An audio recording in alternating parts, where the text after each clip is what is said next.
Welcome today in front of me XIAOMI Redmi Note 8 Pro, and I'll show you how to change apps permissions on this device. So first you should go to the settings application and scroll down to the apps section.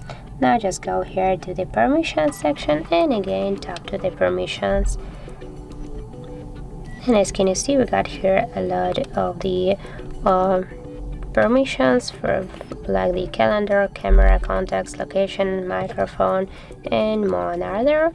And for example, I'll go in with the location, and now you can, as can you see, we here get the two applications with the allow all the time permissions, and for example you can select one more, for example like the photos, and now just switch it here to the allow only while they're using the app. The location permission also you can just for example select the weather and here switch it, also the YouTube one.